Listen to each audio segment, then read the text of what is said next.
तो गाइज आप लोग रेडी हैं? जैसा कि मैंने आपसे कहा कि मैं अभी क्या कर रहा हूं, इस प्लेटफॉर्म पर एक बेहतरीन कंप्यूटर के क्वेश्चंस प्रोवाइड कर रहा हूं, बेहतरीन कंप्यूटर का सेशन प्रोवाइड कर रहा हूं जो आपके एग्जाम के लिए मोस्ट इंपॉर्टेंट होने वाला है। ठीक है, तो सेशन को स्टार्ट करने से पहले मैं बता दूं कि आपका ऐप है study with Dhirendra sir app है, जो प्ले स्टोर पे जाएंगे आप, और जहां पे आप प्ले स्टोर पे मिल जाएगा स्टडी विद धीरेन्द्र सर, उसको इंस्टॉल कर लेंगे आप।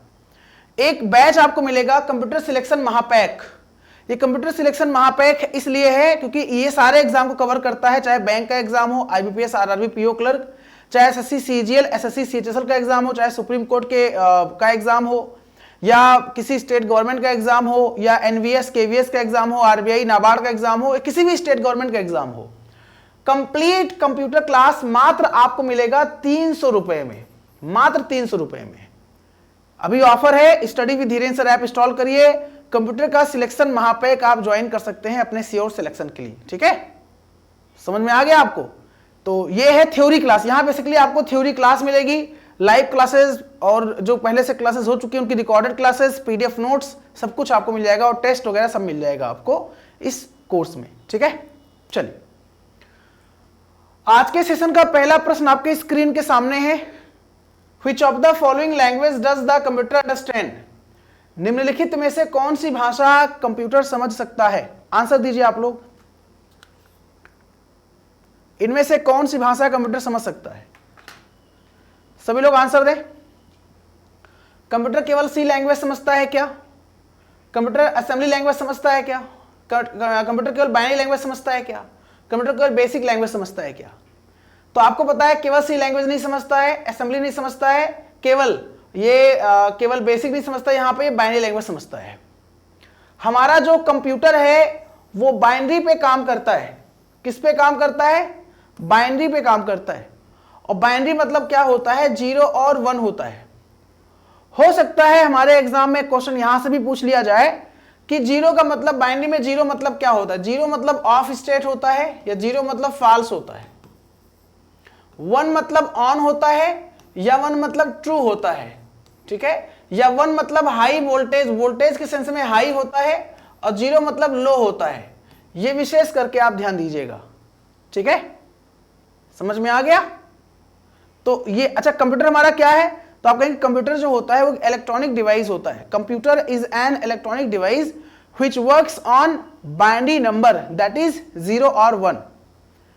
कंप्यूटर एक इलेक्ट्रॉनिक डिवाइस है जो बाइनरी संख्या पे काम करती है, जिसे हम 0-1 के नाम से जानते हैं।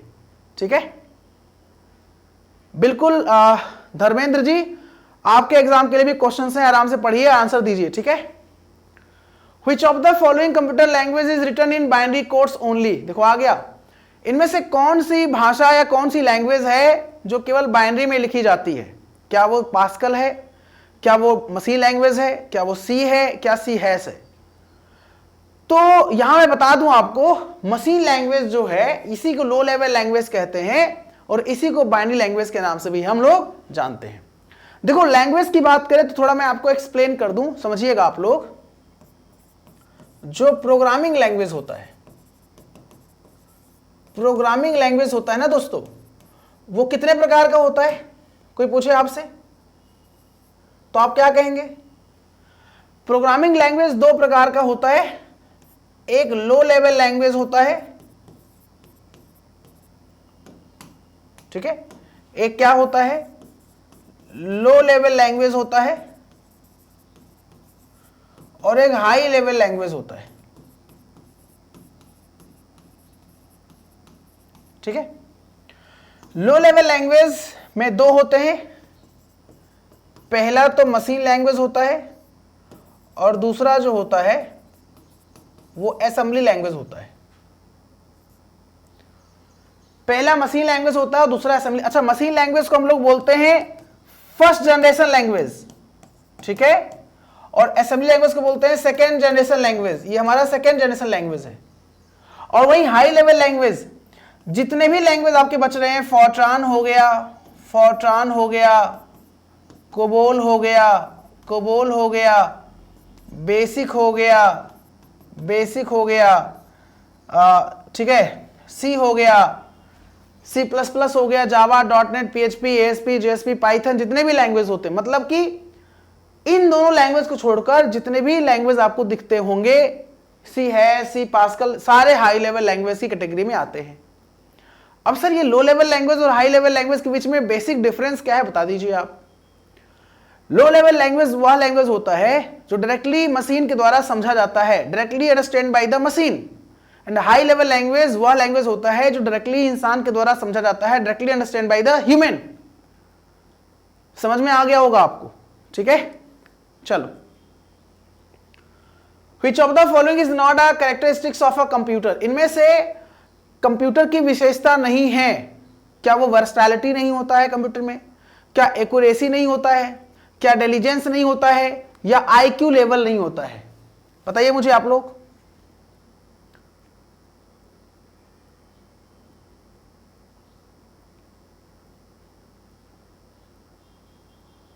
आंसर दीजिए आप लोग।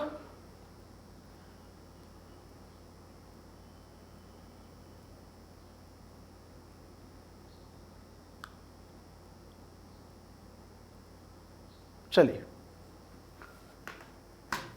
तो आंसर कंप्यूटर का IQ नहीं होता ना, IQ लेवल, जो IQ लेवल होता है वो शून्य होता है, शून्य होता है। बाकी सब कुछ होता है ना भाई। जो कंप्यूटर का IQ होता है, IQ थोड़ी दिमाग थोड़ी ना होता है कंप्यूटर के पास खुद का, है ना। वो तो इंसान के द्वारा, हमारे द्वारा दिए गए इंस्ट्रक्शंस को फॉलो करता है, जाहिर सी बात है, ठीक है। चलो, Which of the following is the smallest unit of a data in computer? आपको बताना है दिए गए विकल्प में कंप्यूटर में डेटा की सबसे छोटी यूनिट क्या होती है।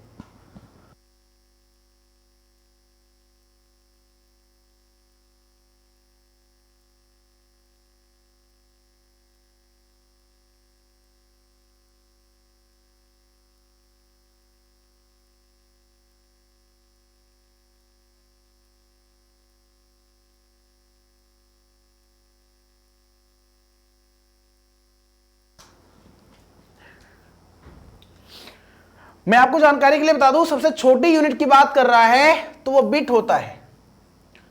कंप्यूटर की सबसे स्मॉलेस्ट यूनिट क्या बोलते हैं? स्मॉलेस्ट यूनिट मतलब बिट होता है, और बिट का मतलब क्या होता है? बाइनरी डिजिट होता है, ठीक है।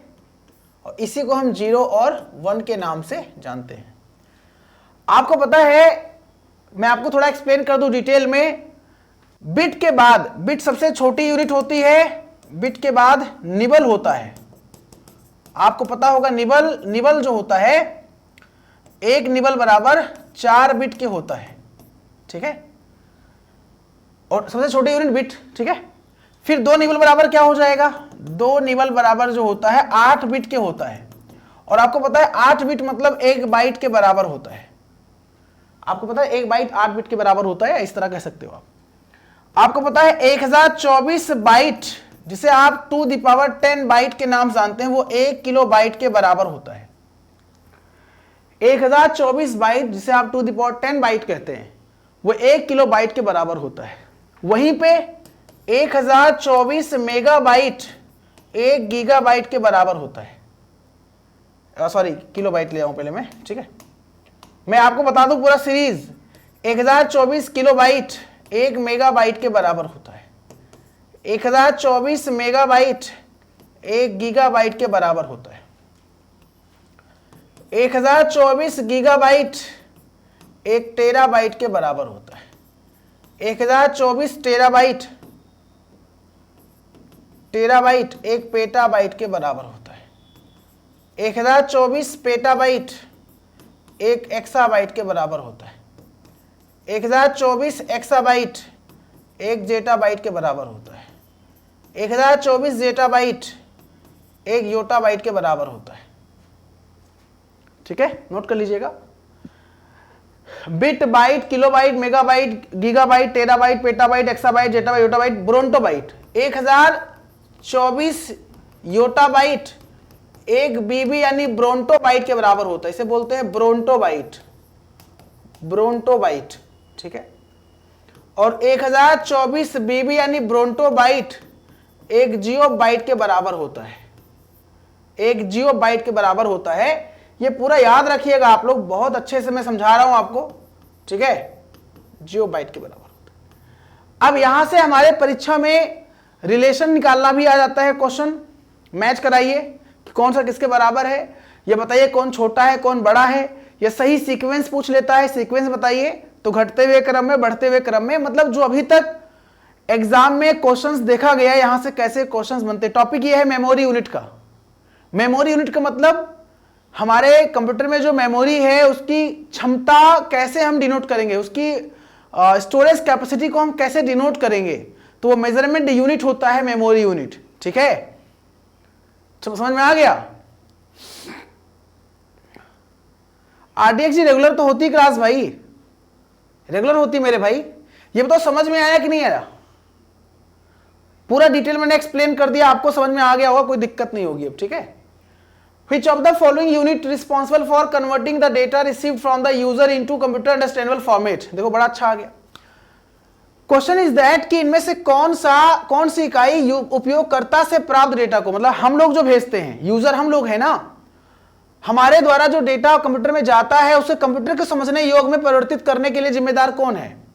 मतलब ऐसे कुछ कहा गया है, यहां पे हमारा कंप्यूटर है, ठीक है, यहां पे हम लोग हैं, यहां पे हम मान लीजिए, ठीक है, यहां पे हम लोग हैं, ऐसे हम लोग कुछ भेज रहे हैं, तो हम लोग जब भेज रहे हैं तो इनपुट है, और जब कंप्यूटर फिर हमको जब भेज रहा है ना, तो वो क्या है, वो आउटपुट है। जब कंप्यूटर हमको भेज रहा है तो आउटपुट है ना। तो जब हम कंप्यूटर को भेजेंगे तो कंप्यूटर हमारे वो, जब हम कंप्यूटर को भेजेंगे तो हमारे फॉर्म में रहेगा, हमारे रूप में रहेगा, तो कंप्यूटर थोड़ी नहीं समझेगा। तो उसको कंप्यूटर के फॉर्म में कन्वर्ट करने के लिए इनपुट यूनिट यूज होता है। इनपुट यूनिट, जिसके माध्यम से हम इनपुट देते हैं, इनपुट यूनिट क्या करता है, यूजर के द्वारा दिए गए इनपुट को कंप्यूटर के फॉर्म में कन्वर्ट करता है, फिर कंप्यूटर प्रोसेस करता है जीरो फॉर्म में, मतलब कन्वर्ट करता है। अब जब कंप्यूटर प्रोसेस कर लेता है, एग्जीक्यूट कर लेता है, रिजल्ट देता है, तो क्या रिजल्ट 0-1 फॉर्म में देगा तो हम समझ पाएंगे, यूजर समझ पाएगा, नहीं समझ पाएगा। फिर आउटपुट यूनिट होता है, वो आउटपुट यूनिट क्या करता है, उसको ह्यूमन अंडरस्टैंडेबल फॉर्मेट में कन्वर्ट करता है। ह्यूमन अंडरस्टैंडेबल फॉर्मेट में कन्वर्ट करता है, मतलब कंप्यूटर अंडरस्टैंडेबल फॉर्मेट में कौन कन्वर्ट करता है, इनपुट यूनिट। कंप्यूटर को समझने योग्य कौन कन्वर्ट करता है, तो वो इनपुट यूनिट। और इंसान के समझने योग्य कौन कन्वर्ट करता है, ह्यूमन अंडरस्टैंडेबल फॉर्मेट कौन कन्वर्ट करता है, ह्यूमन अंडरस्टैंडेबल फॉर्मेट में, वो आउटपुट यूनिट होता है। समझ में आ गया। तो कन्वर्टिंग द डेटा रिसीव, अच्छा हम लोग जो भेजते हैं डेटा होता है, फिर बाद में वो हम लोग जब इनपुट करते हो डेटा होता है। कंप्यूटर में जो यूजर इनपुट करता है वो डेटा होता है, लेकिन जब प्रोसेस करने के बाद में कंप्यूटर उसे आउटपुट देता है तो वो इंफॉर्मेशन में कन्वर्ट हो जाता है, इंफॉर्मेशन। तो ये हमारा input unit will be correct answer. बोलो क्लियर है, बोलो क्लियर है। अरे भाई एएलयू क्या करता है, प्रोसेस करता है, वो अलग केस है। यहां पे एएलयू नहीं बोला, यूनिट के बारे में बात कर रहा है। हमारे द्वारा दिया गया जो होता है वो कंप्यूटर के फॉर्म में कौन समझाता है, तो भाई इनपुट यूनिट जो होता है, माउस या कीबोर्ड जो भी होगा, तो कंप्यूटर के फॉर्म में कन्वर्ट करेगा ना, तो कंप्यूटर हमको रिस्पॉन्स करता है। ठीक है मेरे भाई, ठीक है, चलो कोई नहीं। Which of the following device use positional notation to represent a decimal number? अब दिए गए विकल्प में कौन सा उपकरण है जो डेसिमल नंबर प्रतिनिधित्व करने के लिए पोजिशनल संकेतन का उपयोग करता है, स्थितीय संकेतन का उपयोग करता है? इसका आंसर दीजिए।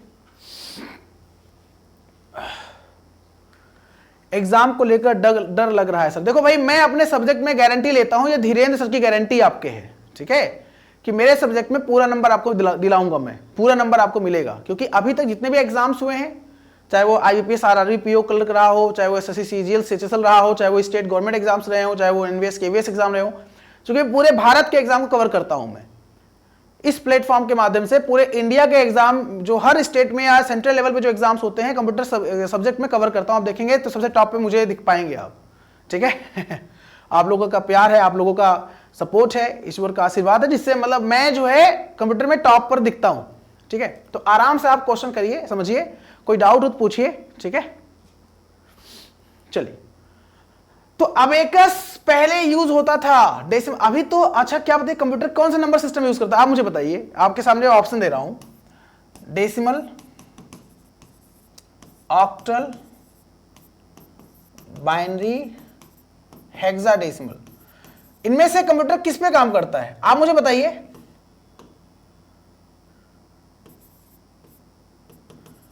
कंप्यूटर किस पे काम करता है आप मुझे बताइए।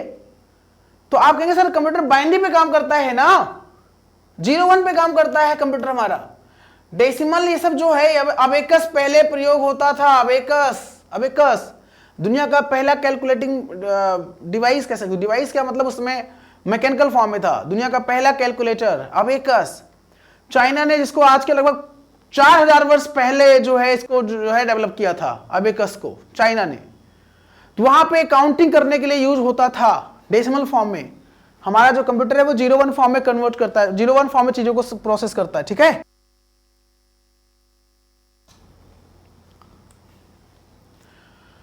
Which of the following are the physical device of a computer? इनमें से कौन सा कंप्यूटर का फिजिकल डिवाइस है?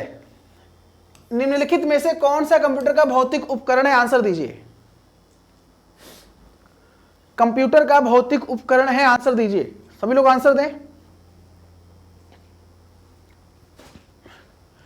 Physical component are those components which are या which is used to touch, touchable, tangible.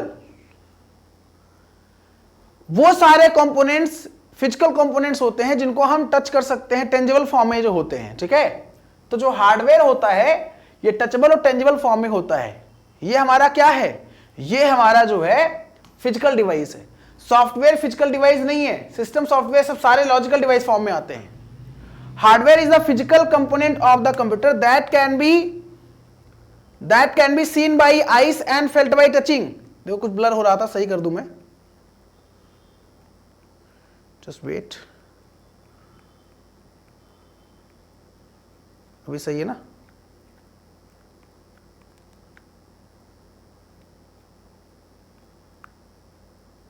ठीक है, तो hardware are physical component of the computer that can be seen by eyes and felt by touching.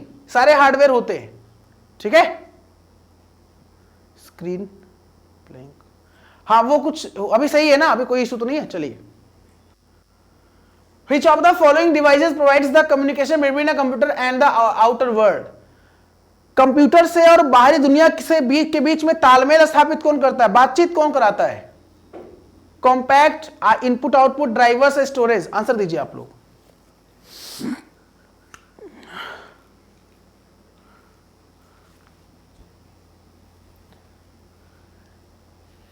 Very good.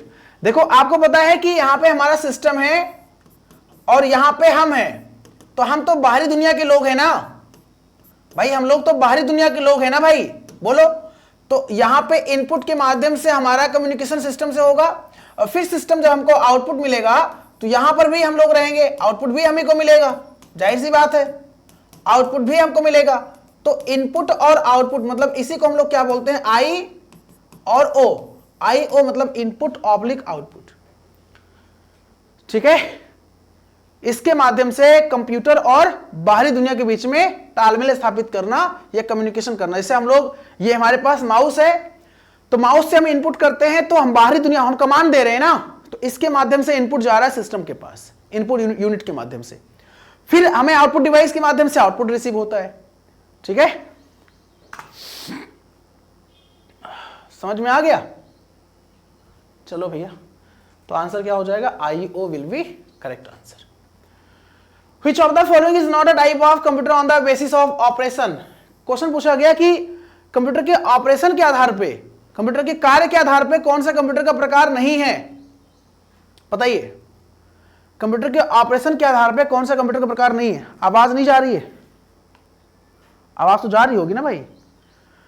पूजा शर्मा जी कह रही sir आवाज नहीं आ रही। क्या आवाज नहीं आ रही? ऐसा कैसे हो सकता है यार, आवाज नहीं जा रही? आवाज तो जा रही भाई। विशाल कुमार जी कह रहे सर आप मस्त पढ़ाते हो, थैंक यू सो मच विशाल जी मेरे भाई, बहुत बहुत धन्यवाद आपका। ये सारे क्वेश्चंस प्रीवियस ईयर एग्जाम में आए हुए क्वेश्चंस हैं और उन्हीं को टारगेट करते हुए एक बेहतरीन क्वेश्चन में डिस्कस कर रहा हूं। देखो, अब ये क्वेश्चन आसान है, फिर भी बहुत सारे बच्चे गलती करते हैं। देखो, हम आपको बता दें, टाइप्स ऑफ कंप्यूटर पढ़ा है आप लोगों ने, टाइप्स ऑफ कंप्यूटर। तो इसको हम दो तरीके समझते हैं, एक तो बेस्ड ऑन साइज, एक तो साइज के आधार पे समझते हैं, कंप्यूटर के प्रकार बेस्ड ऑन साइज के आधार पे हो गया। एक होता है बेस्ड ऑन या बेसिस ऑफ कह सकते हो, बेस्ड ऑन ऑपरेशन, या इसी को कह सकते हो बेस्ड ऑन फंक्शन, या इसी कह सकते हो बेस्ड ऑन एप्लीकेशन। तीन प्रकार से इसको आप कैटेगराइज कर सकते हो, based on operation, based on function, based on application. ठीक है, साइज के आधार पर सबसे बड़ा जो होता है वो आपको पता है सुपर कंप्यूटर होता है, सबसे बड़ा सबसे पावरफुल सुपर कंप्यूटर होता है। फिर जो होता है मेन फ्रेम होता है, फिर जो होता है मिनी होता है, और फिर जो होता है माइक्रो होता है। ये पता है आपको, सबसे बड़ा सुपर, फिर मेन फ्रेम, फिर मिनी, फिर माइक्रो। ये तो हो गया आकार के आधार पे। वहीं पे बेस्ड ऑन ऑपरेशन की बात कर लें या फंक्शन या एप्लीकेशन की बात कर लें, तो एक तो हमारा होता है एनालॉग फॉर्म, एक तो हमारा होता है डिजिटल फॉर्म, और एक तो हमारा होता है hybrid form. Analogue form, digital form, hybrid form. ठीक है, एनालॉग फॉर्म क्या होता है? जो फिजिकल क्वांटिटीज पे काम करता है, मतलब भौतिक मात्राओं पर काम करता है, वह एनालॉग कंप्यूटर होता है। जैसे थर्मामीटर क्या है? दैनिक जीवन में प्रयोग होने वाला थर्मामीटर एक एनालॉग कंप्यूटर का एग्जांपल है। हम लोग जो डिजिटल गैजेट्स यूज कर रहे हैं, आपके पास स्मार्टफोन है, जो भी आप डिजिटल फॉर्म में यूज कर रहे हो, स्मार्ट वॉच, वो सारा डिजिटल फॉर्म होता है। हाइब्रिड जहां पे एनालॉग और डिजिटल दोनों का कॉम्बिनेशन होता है, वो हाइब्रिड कंप्यूटर कहलाता है। बोलो क्लियर है? पक्का? सबसे बड़ा सबसे पावरफुल सुपर कंप्यूटर, फिर मेन फ्रेम, फिर माइक्रो, फिर मिनी, फिर माइक्रो। हम लोग जो यूज करते हैं दोस्तों माइक्रो कंप्यूटर की कैटेगरी में आता है। ठीक है,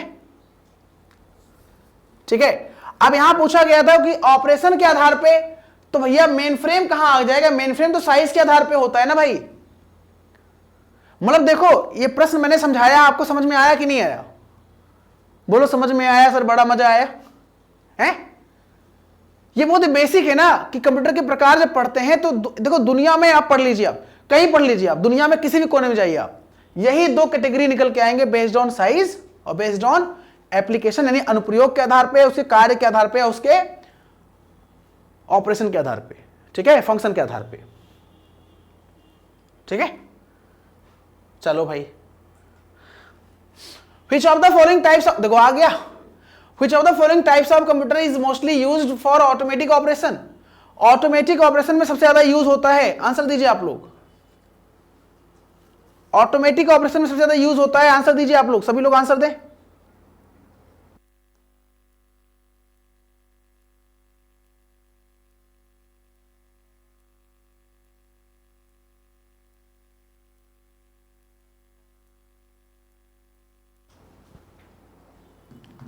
चलो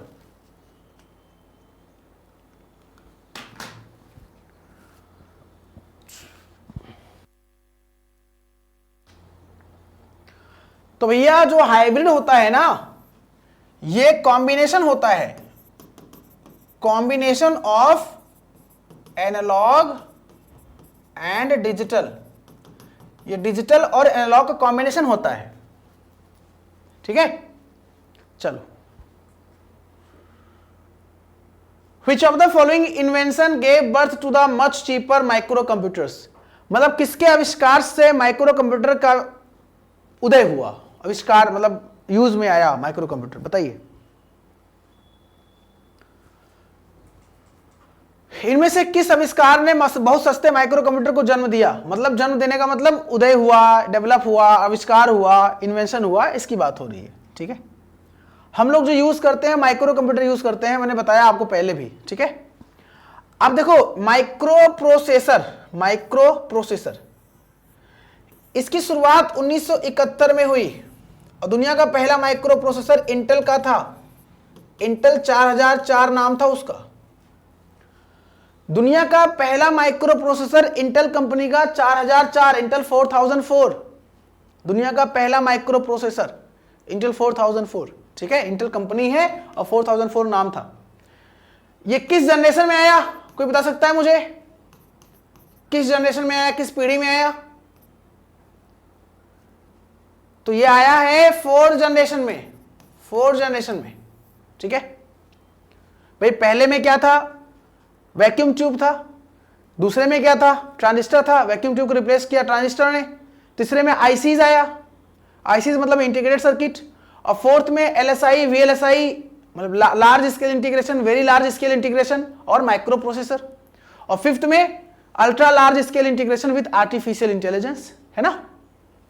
तो आंसर माइक्रो कंप्यूटर को माइक्रो कंप्यूटर इस वजह से कहते हैं क्योंकि माइक्रो प्रोसेसर यूज होता है, जो कि चौथे जनरेशन की टेक्नोलॉजी है, और दुनिया का पहला माइक्रो प्रोसेसर इंटेल 4004 नाम था, 1971 में डेवलप किया गया था। ठीक है, चलिए पीडीए क्या होता है? पीडीए मतलब होता है पर्सनल डिजिटल असिस्टेंट। एक आरडीएक्स का आ रहा है सर, बताइए पीडीए क्या होता है? पीडीए वो अखिलेश यादव जी वाला पीडीए नहीं होता है, ठीक है। जो आजकल देखा होगा आप लोगों ने, अखिलेश यादव जी बोलते रहते हैं पीडीए, पीडीए की सरकार है, हम लोग पीडीए, मतलब वो लोग कहते हैं हम लोग पीडीए के जो है पीडीए के लिए काम करते हैं, ठीक है। तो यहां पीडीए का मतलब होता है personal digital assistant. Personal digital assistant मतलब जस्ट लाइक आपका टैबलेट, जस्ट लाइक, ठीक है। Which of the following computers are lower than mainframe computers in terms of speed and storage capacity? देखो बड़ा आसान सा प्रश्न है, अभी आंसर में आप दे सकते हैं, मैंने समझाया अभी कि इनमें से कौन सा कंप्यूटर गति और भंडारण क्षमता के मामले में मेनफ्रेम कंप्यूटर से कम होता है। तो अभी बताया था सबसे बड़ा सुपर, फिर मेनफ्रेम, फिर मिनी, फिर माइक्रो। तो मेनफ्रेम के बाद क्या होगा? मिनी ही तो होगा, मेनफ्रेम के बाद मिनी होगा, फिर उसके माइक्रो होगा, ठीक है। The input machine which originated in the United states around 1880s, मतलब कि इनपुट मशीन जिसकी उत्पत्ति 1880 के आसपास संयुक्त राज्य अमेरिका में हुई थी, उसका नाम बताइए। बहुत प्यारा प्रश्न है, बहुत अच्छा क्वेश्चन है, इंपॉर्टेंट क्वेश्चन है, इसका आंसर आप लोग दीजिएगा।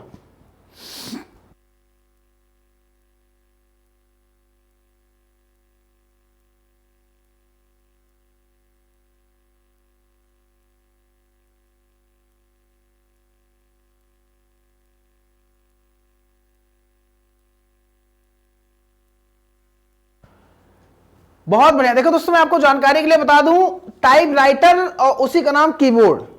तो पहली बार जब आया 1880s की बात है, तो कीबोर्ड की बात हो रही है, और इसको डेवलप किया था क्रिस्टोफर लैदम शोल ने।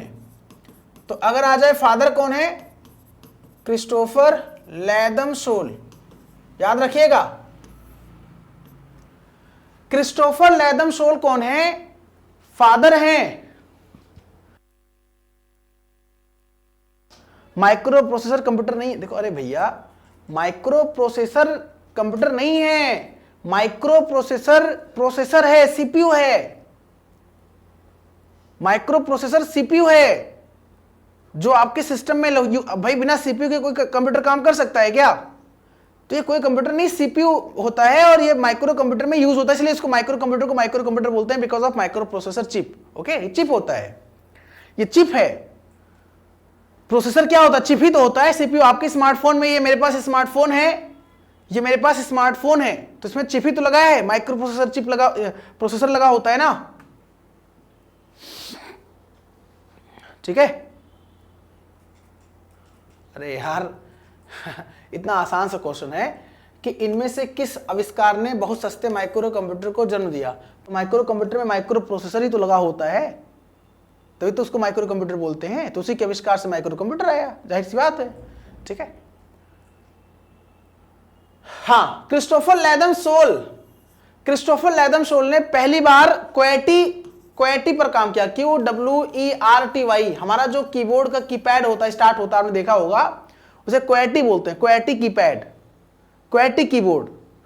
ये लेआउट होता है, ये क्वेटी जो होता है ये कीबोर्ड का लेआउट होता है, हालांकि बटन सारे होते हैं इससे लेकर जेड तक, लेकिन आप नजर डालिए अपने कीबोर्ड पे, तो कीबोर्ड पे आप क्या देखेंगे?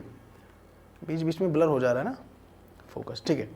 आप देखेंगे कि जो कीबोर्ड होता है ऊपर QWERTY, फिर UIOP, फिर नीचे ASDF GH JKL ऐसे होता है, लेकिन QWERTY लेआउट बोलते हैं कीबोर्ड को, ठीक है। आजकल यूपी 888 के लिए वीडियो नहीं बना रहे। आज शाम को होगी क्लास। अविनाश, क्या नाम है आपका? अविनाश त्रिपाठी जी। आप लोग आते नहीं है तो क्लास किसको बताऊं मैं? आया करो लाइव ना, जब लोग लाइव आएंगे तब ना मजा आएगा। जैसे यहाँ पे लाइव नहीं आएंगे लोग तो बंद कर दूंगा मैं, ठीक है। लाइव आइए, क्लास करिए, अपना आंसर दीजिए, तो मुझे अच्छा लगेगा ना कि आप लोग आ रहे हो, पार्टिसिपेट कर रहे हो और आंसर दे रहे हो। ठीक है, हाँ, माउस के फादर, तो कीबोर्ड के फादर कौन है? तो कीबोर्ड के फादर हैं, ध्यान दीजिएगा आप लोग। अरे यार ये ब्लर क्यों हो जा रहा है बार बार, एक मिनट रुकिएगा आप लोग।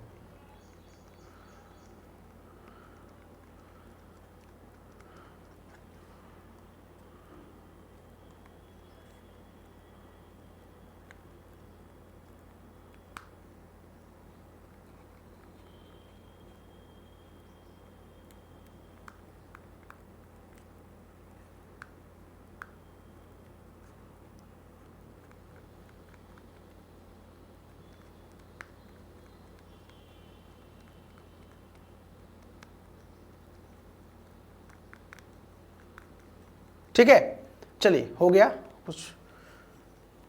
ठीक है, देखिए माउस के फादर कौन है? डगलस एंगलबर्ट साहब हैं।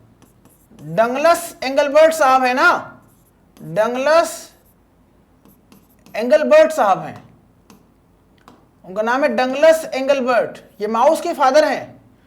और कीबोर्ड के फादर कौन है? Christopher Latham Sholay. इस बात का विशेष ध्यान दीजिएगा। ठीक है, Which of the following instructs the computer hardware what to do and how to do it? बड़ा प्यारा सा प्रश्न है, इंपॉर्टेंट क्वेश्चन है। इनमें से कौन कंप्यूटर हार्डवेयर को इंस्ट्रक्ट करता है? इनमें से कौन कंप्यूटर हार्डवेयर को निर्देश देता है क्या करना है और कैसे करना है? आंसर दीजिए आप लोग।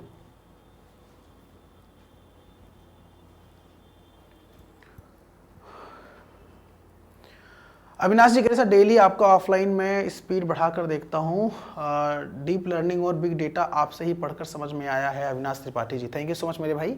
शाम को आइएगा 5 बजे, मुलाकात करेंगे। शाम को 5 बजे क्लास होगी आपकी। ठीक है, देखिए ऑपरेटिंग सिस्टम जो होता है ना, नहीं क्या बोला गया इसमें?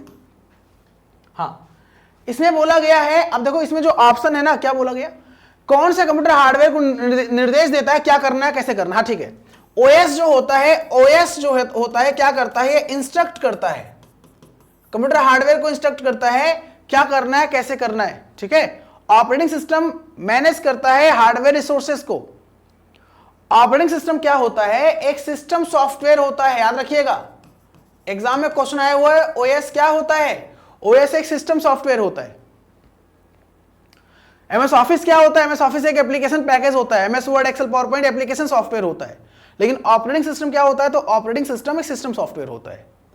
ऑपरेटिंग सिस्टम जैसे विंडोज क्या है? Windows, Macintosh, Linux, Unix, DOS, सारे क्या हैं? ये सारे ऑपरेटिंग सिस्टम के नाम हैं, ध्यान दीजिएगा आप लोग। ठीक है, कोई दिक्कत तो नहीं भैया, समझ में आ रहा है ना आपको? चलिए बहुत बढ़िया, very good. Which of the following is the part of the system software? इनमें से कौन सा सिस्टम सॉफ्टवेयर का पार्ट होता है? इनमें से कौन सा सिस्टम सॉफ्टवेयर का पार्ट होता है? आंसर दीजिए आप लोग। देखो मैं आपको समझा दूं, ये आपका सॉफ्टवेयर होता है, और सॉफ्टवेयर में 2 प्रकार के सॉफ्टवेयर होते हैं। एक तो एप्लीकेशन सॉफ्टवेयर होता है, और एक जो होता है वो सिस्टम सॉफ्टवेयर होता है। ठीक है, एप्लीकेशन सॉफ्टवेयर में आपका एमएस वर्ड आता है, एमएस एक्सेल आता है, ब्राउजर वगैरह आते हैं। ठीक है, ये सारे ईटीसी मतलब सारे जो जिसको हम इंस्टॉल करके यूज करते हैं।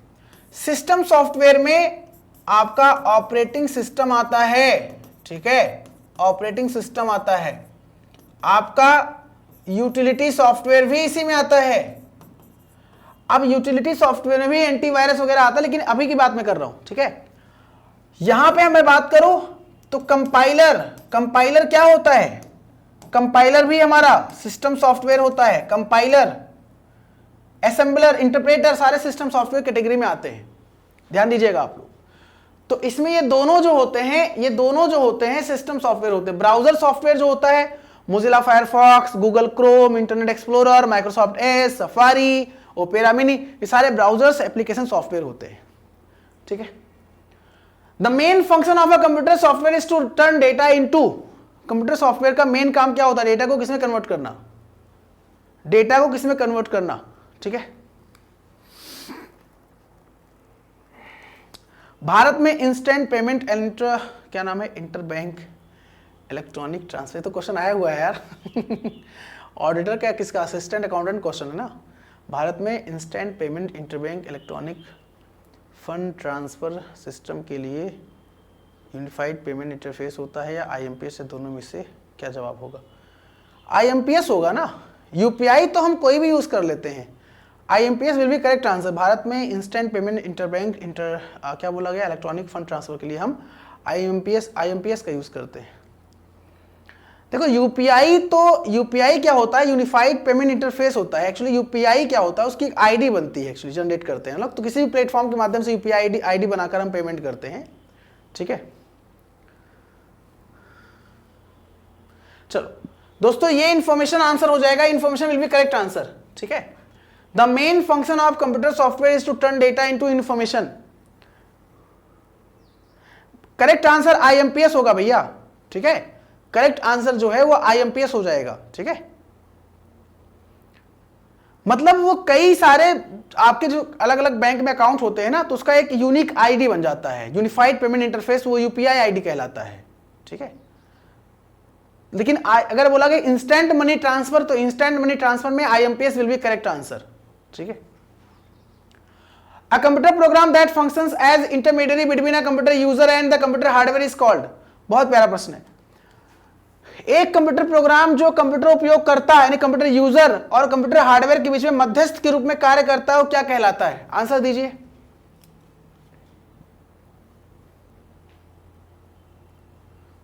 सभी लोग आंसर दीजिए, जितने भी हमारे फ्रेंड्स हैं सभी लोग आंसर दे। बहुत प्यारा सा प्रश्न है, बहुत प्यारा सा प्रश्न है।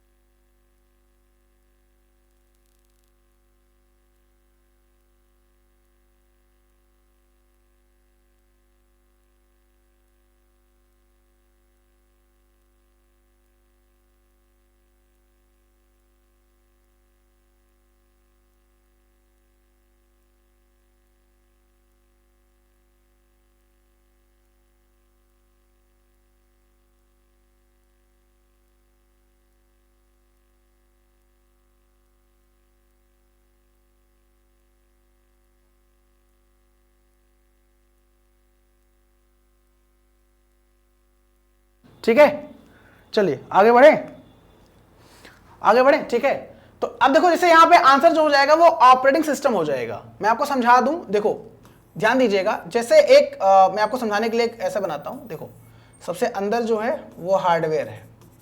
ठीक है, हार्डवेयर समझिए, इसको बहुत अच्छे से समझिए आप। ठीक है, कॉन्सेप्ट समझिए आप। सबसे अंदर वाला पार्ट जो होता है वो हार्डवेयर का होता है। ठीक है, उसके ऊपर जो होता है वो ओएस होता है। ठीक है, उसके ऊपर जो होता है वो एप्लीकेशन सॉफ्टवेयर होता है, एप्लीकेशन सॉफ्टवेयर होता है, और सबसे ऊपर जो होता है वो यूजर होता है। ठीक है, तो एक्चुअल में सीन कैसे बनता है मैं समझा दूं आपको। ठीक है, समझिए आप।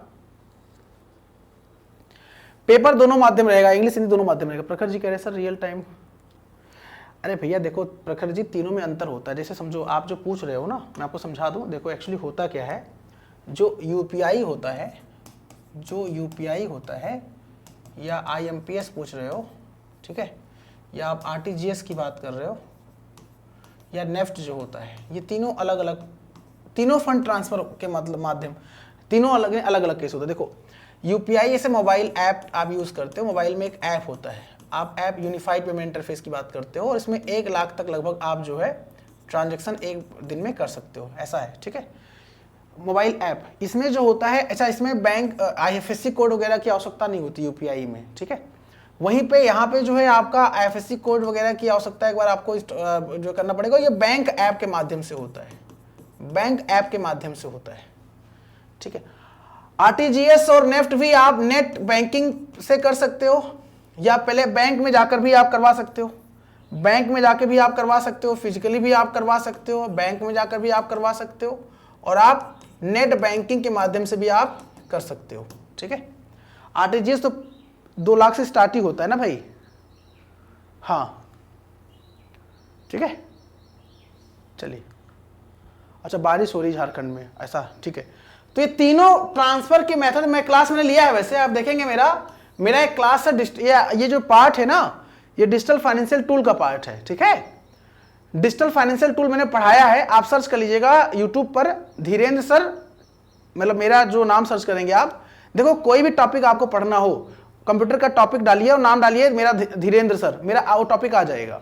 तो डालिए digital financial tool by Dhirendra sir, note कर लीजिए आप, डालिए digital financial tool by Dhirendra sir, तो आ जाएगा। तो आप समझ जाएंगे कि यूपीआई, आरटीजीएस, आईएमपीएस, नेफ्ट में क्या डिफरेंस होता है। डिटेल मैंने समझाया है, वहां पर बहुत डिटेल में समझाया है मैंने, अच्छे समझाया है मैंने आपको, ठीक है, समझ में आपको आ जाएगा, ठीक है। चलिए, तो मैं समझा रहा था आपको कि इसे पूछा गया है कि कंप्यूटर प्रोग्राम जो कंप्यूटर उपयोगकर्ता और कंप्यूटर हार्डवेयर के बीच मध्यस्थ के रूप में कार्य करता है वो क्या कहलाता है।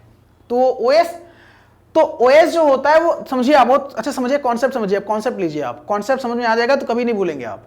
जो ओएस होता है, ऑपरेटिंग सिस्टम होता है, वो हार्डवेयर कंपोनेंट को कंट्रोल और मैनेज करता है, ठीक है। हार्डवेयर कंपोनेंट को कंट्रोल और मैनेज करता है, वो ओएस होता है। एप्लीकेशन सॉफ्टवेयर को चलने के लिए प्लेटफॉर्म देता है, एप्लीकेशन सॉफ्टवेयर को चलने के लिए प्लेटफॉर्म देता है, वो ओएस होता है। यूजर को काम करने के लिए इंटरफेस प्रोवाइड कराता है, हमको और आपको काम करने के लिए इंटरफेस प्रोवाइड कराता है, वो ओएस होता है। जितने भी हार्डवेयर रिसोर्सेज होते हैं, जितने भी हार्डवेयर रिसोर्सेज होते हैं, input device, output device, storage device, सबको मैनेज करता है, सबको क्या करता है, मैनेज करता है, कंट्रोल करता है, वो ओएस होता है। तो हार्डवेयर कंपोनेंट को कंट्रोल और मैनेज कौन करता है, ओएस करता है। एप्लीकेशन सॉफ्टवेयर को चलने के लिए प्लेटफॉर्म कौन देता है, ओएस देता है। यूजर को काम करने के लिए इंटरफेस कौन देता है, ओएस देता है। ओएस में क्या, विंडोज ओएस है, मैकिन्टोश ओएस है, लाइनेक्स है, यूनिक्स है, एंड्रॉयड है, डॉस है, सारे ओएस के नाम है। फिर इनके अलग अलग वर्जन होते हैं, जैसे विंडोज के Windows XP, Windows 7, Windows Vista, Windows 8, Windows 8.1, Windows 10। अभी हम लोग यूज कर रहे हैं लेटेस्ट ऑपरेटिंग सिस्टम विंडोज 11। ऐसे मैकिन्टोश के होते हैं, ऐसे एंड्रॉयड के होते हैं, ठीक है। One or more defects occurring in the computer software that prevents the software from the working is called। अगर हम कंप्यूटर सॉफ्टवेयर पे काम कर रहे हैं और कंप्यूटर सॉफ्टवेयर में एक या एक से अधिक दोष जो कंप्यूटर को काम करने से रोकते हैं, सॉफ्टवेयर को काम करने से रोकते हैं, उन्हें हम क्या बोलते हैं, आंसर दीजिए। उन्हें हम एरर के नाम से जानते हैं, यार बार बार, उन्हें हम एरर कहते हैं, बग कहते हैं, उन्हें हम बग कहते हैं। बग मतलब causes of unexpected error, unexpected error, causes of unexpected error is known as bug, ठीक है। Causes of unexpected error in a program is known as bug. Program में जो अनएक्सपेक्टेड एरर आता है उसी को बग के नाम से जानते हैं। बोलो क्लियर है, चलो भैया। The process of finding error defects bugs in the software program is called, मतलब सॉफ्टवेयर प्रोग्राम में त्रुटि दोष बग खोजने की प्रक्रिया क्या कहलाती है। बहुत प्यारा प्रश्न है, आंसर दीजिए आप लोग, सभी लोग आंसर दें। जितने भी हमारे फ्रेंड्स हमसे मुखातिब हो रहे हैं सभी लोग आंसर दें। तो आंसर हो जाएगा टेस्टिंग। खोजने की प्रक्रिया को टेस्टिंग कहते हैं और उसे करेक्ट करने की प्रक्रिया को, फिक्स करने की प्रक्रिया को डिबगिंग कहते हैं। अगर हम खोज रहे हैं, जैसे आप कुछ देखते नहीं, कुछ बना हुआ है उसमें आप कहते नहीं टेस्ट कर लो, घर में कुछ बनता है, कोई पकवान, कोई खाना पीना कुछ भी बनता है, टेस्ट कर लो। टेस्टिंग कोई दिक्कत तो नहीं है ना। और जब दिक्कत है उसको सही कर रहे हैं तो उसे हम डिबगिंग कहते हैं, ठीक है। Which of the following is not a kind of system software? इनमें से कौन सा सिस्टम सॉफ्टवेयर का प्रकार नहीं है। देखो मैं हर टॉपिक को कवर कर रहा हूं, चाहे वो हार्डवेयर हो, चाहे वो सॉफ्टवेयर हो, एमएस ऑफिस हो, इंटरनेट हो, नेटवर्किंग हो, जो आपके सिलेबस में है, साइबर सिक्योरिटी हो, जो भी आपका सिलेबस है, आपके सिलेबस के अनुसार मैं हर एक टॉपिक को कवर कर रहा हूं। जैसे आज देखा होगा आप लोगों ने, तो आज ये सॉफ्टवेयर का पोर्शन थोड़ा डिस्कस किया मैंने, सॉफ्टवेयर हार्डवेयर से रिलेटेड कुछ क्वेश्चन डिस्कस किया, सॉफ्टवेयर से रिलेटेड क्वेश्चन डिस्कस किया। ऐसे हर टॉपिक को हम लोग कवर करते हैं अपने सेशन में, ठीक है। तो आंसर इनमें से सिस्टम सॉफ्टवेयर नहीं है ना, तो माइक्रोसॉफ्ट विंडोज और मैक ओएस तो होता है, ये वर्ड एप्लीकेशन सॉफ्टवेयर है। माइक्रोसॉफ्ट वर्ड जो है एप्लीकेशन सॉफ्टवेयर, ना कि सिस्टम सॉफ्टवेयर है, ठीक है। Which of the following are known as office oriented application software? इस दिए गए विकल्प में कौन सा ऑफिस ओरिएंटेड एप्लीकेशन सॉफ्टवेयर है, आंसर दीजिए आप लोग। ऑफिस ओरिएंटेड एप्लीकेशन सॉफ्टवेयर है, आंसर दीजिए आप लोग। तो आप देखेंगे तो वर्ड प्रोसेसर, स्प्रेडशीट, डेटाबेस सारे हमारे ऑफिस ओरिएंटेड होते हैं। जैसे एमएस वर्ड को वर्ड प्रोसेसर सॉफ्टवेयर कहते हैं, एमएस एक्सेल को स्प्रेडशीट सॉफ्टवेयर कहते हैं, एमएस एक्सेस को डेटाबेस सॉफ्टवेयर कहते हैं, है ना। एमएस एक्सेस होता है ना भाई, MS Access database software, MS Excel spreadsheet software, MS Word word processor software, ठीक है। Which of the following application is used to perform calculation on the rows and column of data? कौन सा application software है, कौन सा application program है जहां पर हम डेटा को रो एंड कॉलम के फॉर्म पर वहां पर कैलकुलेशन करते हैं? इनमें से कौन सा डेटा की पंक्तियां और स्तंभों पर गणना करने के लिए किस एप्लीकेशन सॉफ्टवेयर का उपयोग किया जाता है? वीडियो रुक रहा है सर? नहीं, वीडियो तो नहीं रुक रहा है भाई वीडियो बिल्कुल फ्लो में है, ठीक है। तो इसमें स्प्रेडशीट का यूज किया जाता है ना। आपको पता है स्प्रेडशीट में हम लोग काम क्या करते हैं, हम लोग, ये हमारा कॉलम होता है और ये हमारा रो होता है, और रो कॉलम से मिलकर क्या बनता है, रो कॉलम से मिलकर बनता है सेल। सेल समझ में आ गया। Which utility software helps to protect the computer system from the virus and prevent the computer system file from being corrupt? बहुत प्यारा सा प्रश्न है। कौन सी यूटिलिटी सॉफ्टवेयर कंप्यूटर सिस्टम को वायरस से बचाने और कंप्यूटर सिस्टम फाइलों को भ्रष्ट होने से बचाने में मदद करता है? बहुत प्यारा प्रश्न है, इसका आंसर दीजिए आप लोग। बहुत प्यारा प्रश्न है।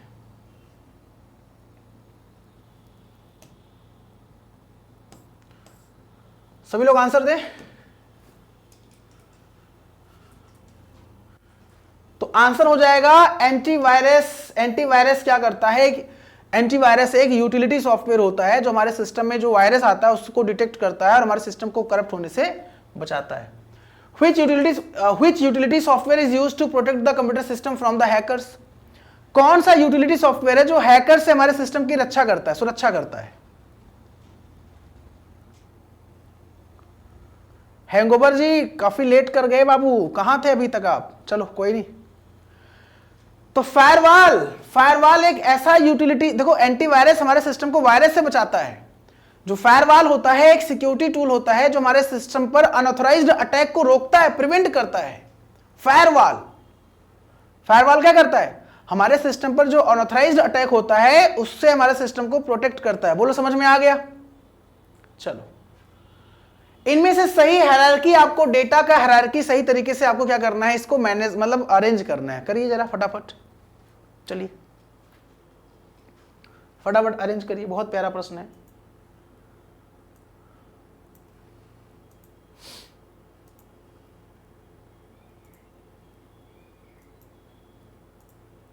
देखो, सबसे छोटा मैंने समझा दिया था आपको थोड़ी देर पहले ही, जब सेशन मैंने स्टार्ट किया था, आपने देखा होगा। मैंने पूरा समझा दिया था, बिट क्या होता है, बिट फिर बाइट फिर क्या होता है, समझा दिया था मैंने, ठीक है। आप देखोगे सबसे छोटा जो होता है वो बिट होता है, बिट से बड़ा बाइट होता है। अच्छा, बाइट को कहीं कहीं कैरेक्टर भी लिखा होता है। फिर बाइट से बड़ा जो होता है वो फील्ड होता है, फील्ड से बड़ा जो होता है वो क्या होता है, बिट बाइट फील्ड। रिकॉर्ड होता है, और रिकॉर्ड से बड़ा फाइल, फाइल से बड़ा डेटाबेस। तो answer C will be correct answer. Bit से बड़ा बाइट, बाइट से बड़ा फील्ड, फील्ड से बड़ा, ये डेटाबेस का क्वेश्चन है। Microsoft Access database, Microsoft Access क्या है? Database software. माइक्रोसॉफ्ट एक्सेल क्या है? Word spreadsheet software. Microsoft Word क्या है? वर्ड प्रोसेसिंग सॉफ्टवेयर है। माइक्रोसॉफ्ट पावरपॉइंट क्या है? प्रेजेंटेशन सॉफ्टवेयर है। तो उसमें से एमएस एक्सेस जो होता है डेटाबेस सॉफ्टवेयर होता है, वहां का क्वेश्चन है डेटाबेस। और डेटाबेस की सुविधा कौन देता है? तो डीबीएमएस नाम सुना होगा आप लोगों ने, database management system, database management system, ठीक है। ट्रांसलेटर्स और low level programming language were termed as, आपको पता है जो ट्रांसलेटर होते हैं, लो लेवल लैंग्वेज प्रोग्रामिंग होते हैं, उन्हें हम क्या बोलते हैं? अभी भी इसको मैंने एक्सप्लेन किया था। आज के ही क्लास में मैंने डिटेल में इसको एक्सप्लेन किया है। सभी जितने मेरे फ्रेंड्स से समझे हैं, निम्न स्तरीय प्रोग्रामिंग भाषा के लिए अनुवादक को क्या कहा जाता है? तो भैया उसे असेंबलर कहा जाता है, जो असेंबली भाषा को मशीन भाषा में कन्वर्ट करता है। असेंबली भाषा में लिखे गए प्रोग्राम को मशीन भाषा में कन्वर्ट करने का काम करता है, वो असेंबलर कहलाता है, असेंबलर, ठीक है। एंड्रॉयड क्या होता है? तो एंड्रॉयड एक ऑपरेटिंग सिस्टम होता है, जैसे हमारा Windows, Macintosh, Linux, Unix, DOS, सारे ओएस हैं, तो ओएस होता है। Which of the following is not a hardware of computer? इनमें से कौन सा कंप्यूटर का हार्डवेयर नहीं है? इनमें से कौन सा कंप्यूटर का हार्डवेयर नहीं है?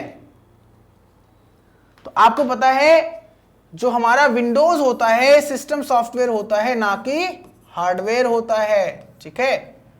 बाकी central processing unit is known as brain of computer, computer का ब्रेन होता है, ठीक है।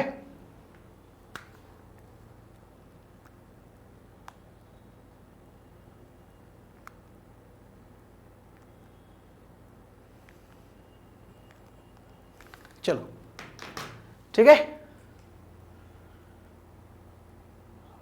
अच्छा ये क्वेश्चन तो टैली का, इसमें आपके मतलब है नहीं, ठीक है। तो फिलहाल सेशन में यहां पे एंड करता हूं, ठीक है। आई होप आपको समझ में आया होगा। जितने भी हमारे फ्रेंड्स हैं, एक बेहतरीन सेशन डिस्कस किया, एक बेहतरीन क्वेश्चन डिस्कस किया जो आपके एग्जाम से रिलेटेड है, जो आपके एग्जाम के पॉइंट ऑफ व्यू से इंपॉर्टेंट है, ठीक है। तो मैं फिर से रिपीट करूंगा, यदि आप थ्योरी पढ़ना चाहते हो डिटेल में तो study with Dhirendra sir app install कर लो। Study with Dhirendra sir app install करने के बाद में आपको पूरा डिटेल में थ्योरी क्लास मिल जाएगा। ये सिलेक्शन महापैक है। ये महापैक क्या है? IBPS PO, RRB clerk, SSC CGL, SSC CHSL, RBI assistant, NABARD, supreme court of India junior court assistant, या किसी भी स्टेट की तैयारी कर रहे हो, स्टेट गवर्नमेंट एग्जाम की, दिल्ली पुलिस की, तो हर एग्जाम के लिए इंपॉर्टेंट है। मध्य प्रदेश पटवारी या मध्य प्रदेश कंप्यूटर ऑपरेटर या मतलब किसी भी state, Bihar civil code, Bihar Beltron, या उत्तराखंड के एग्जाम्स की तैयारी कर रहे हो, किसी भी एग्जाम की तैयारी, उत्तर प्रदेश के एग्जाम की तैयारी कर रहे हो, मात्र 300 रुपए में आपको कंप्यूटर का सिलेक्शन महापैक मिल जाएगा। सबसे सस्ते में सबसे बेस्ट क्वालिटी मिल जाएगा क्लास, मतलब ठीक है, जहां पे आपको लाइव क्लासेस, वीडियो लेक्चर्स और PDF नोट्स, मॉक टेस्ट सब कुछ अवेलेबल है, ठीक है। ओके चलो फिर सेशन को यहाँ पे एंड करता हूं दोस्तों। आई होप आपने सेशन को एंजॉय किया होगा, आपको अच्छा लगा होगा। अच्छा लगा हो लाइक शेयर कर दीजिएगा, ठीक है। ओके